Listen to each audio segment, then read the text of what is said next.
Welcome to TroyPSilva.com. This week's episode will be on your mental cues. Sometimes what you think might be a little bit out of the box, but if it gets the job done, hey, we're going to stick with it. This week's episode is sponsored by Baseballism. Check them out, baseballism.com. Check out their gear.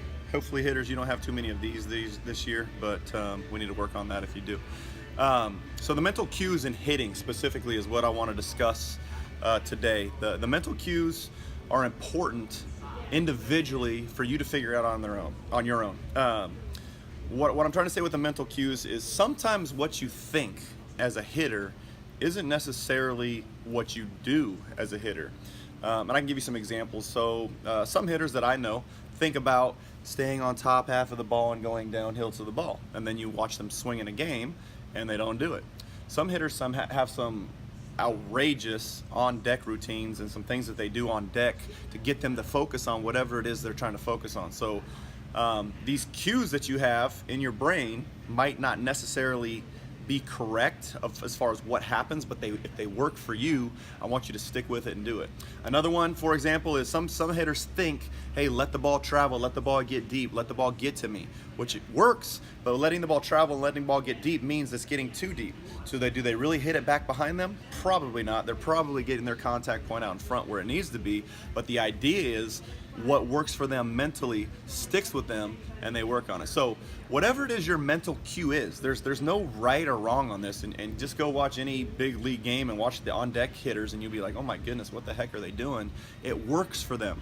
So find whatever it is you struggle with first. So whatever it is your weakness is, I want you to find whatever it is you struggle with first. So let's say you struggle with popping up to right field a lot. So one of your mental cues could be try to hit the top half of the ball.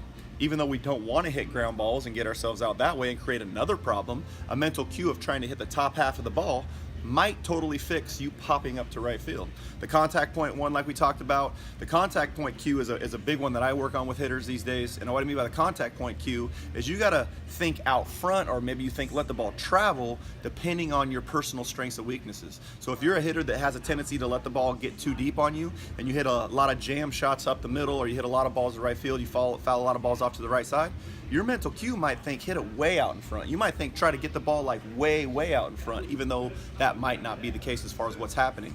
So figure out what you need to do, find mental cues, do stuff, even if it's a little bit abnormal, do stuff that's gonna get you to fix that specific problem. And I guarantee you, if you do this, you're actually gonna fix your problem, but you gotta know what your problem is first. So next time you're on deck and you do something funky where you come up and you swing straight down like some big leaguers I see, is that the wrong thing to do? Probably not, but if it works for you, then go ahead and get it done. Mental cues for you will help fix your specific problems if you know what your specific problems are. God bless.